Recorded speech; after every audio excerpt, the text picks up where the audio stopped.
नमस्कार. धुळवडीच्या आपल्याला हार्दिक शुभेच्छा. आज धुळवड असल्यामुळे स्वाभाविकपणे आज आपण कुठल्याही राजकीय मुद्द्यावर बोलणार नाहीत. तसं तर राजकारणामध्ये रोजच शिमगा सुरू असतो, रोजच शिवीगाळ सुरू असते. होळीनिमित्ताने आणि शिमग्याच्या निमित्ताने आपल्या मनातील भावना व्यक्त करताना, राग व्यक्त करताना अनेक जण मनमोकळेपणाने शिव्याही घालतात आणि या शिव्या आनंदाने स्वीकारल्या जातात. असा हा सण आहे. रंगामध्ये आपण सगळे न्हाऊन निघतो आहे.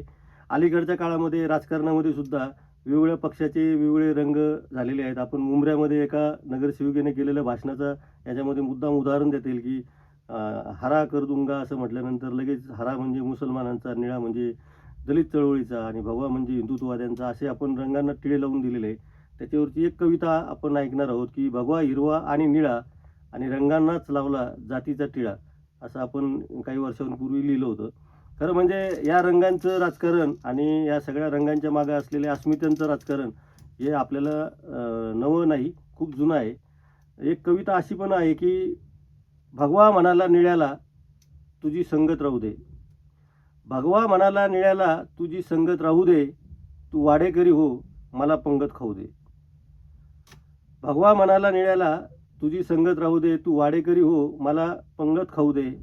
काँग्रेसवाले म्हणाले आम्हाला साथ द्या. काँग्रेसवाले म्हणालेत आम्हाला साथ द्या. आता काँग्रेस म्हणजे सगळेच काँग्रेस, याच्यामध्ये राष्ट्रवादी काँग्रेस, ज्या ज्या पक्षाच्या मागे काँग्रेस नाव आहे असे सगळे काँग्रेसमधून फुटून वेगळे झालेले पक्ष. काँग्रेसवाले म्हणाले आम्हाला साथ द्या, पान सुपारी आहे तुम्ही फक्त कात द्या. पॅन्थर रिपब्लिकनवाले तर हक्काने घरात येतात. निळ्या रंगासाठी आपल्याला माहिती आहे, की पॅन्थर रिपब्लिकनच्या वेगवेगळ्या पक्षाच्या वेगवेगळ्या संघटना तयार झालेल्या. पॅन्थर रिपब्लिकनवाले हक्काने घरात येतात, मतांचा आहेर घेऊन सत्तेकडे वरात नेतात. तर दलितांच्या मतांसाठी प्रत्येक पक्ष झटत असतो. दलितांच्या मतांसाठी प्रत्येक पक्ष झटत असतो आणि बनावट धनादेशही वोट बँकेत वटत असतो. बनावट धनादेशही वोट बँकेत वटत असतो. असं हे सगळं रंगांचं राजकारण आहे.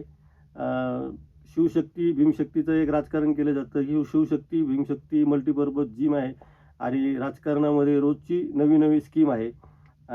या सगळ्या कविता धुळवडीच्या निमित्ताने आपण ऐकवत आहोत.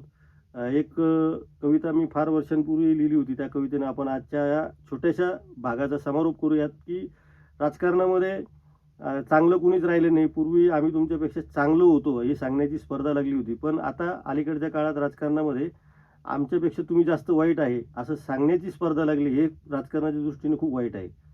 ती अशी कविता आहे, की काँग्रेसच्या काळात झालेला भ्रष्टाचार असो की भाजपच्या काळात झालेला भ्रष्टाचार असो, की बोफोर्स असो की तहलका, चोरी ती चोरी आहे. बोफोर्स असो की तहलका, चोरी ती चोरी आहे. तरी सावळी म्हणते गोरीला मी तुझ्यापेक्षाही गोरी, तरी सावळी म्हणते काळीला मी तुझ्यापेक्षाही गोरी आहे. सावळी म्हणते काळीला मी तुझ्यापेक्षाही गोरी आहे. तर असं हे राजकारण वेगवेगळ्या पद्धतीनं सुरू असतं. धुळवडीनिमित्त आपण अजूनही काही कविता ऐकणार आहोत. तुर्तास आपण थांबणार आहोत. आपण चॅनलला चांगला प्रतिसाद देत आहात त्याबद्दल धन्यवाद.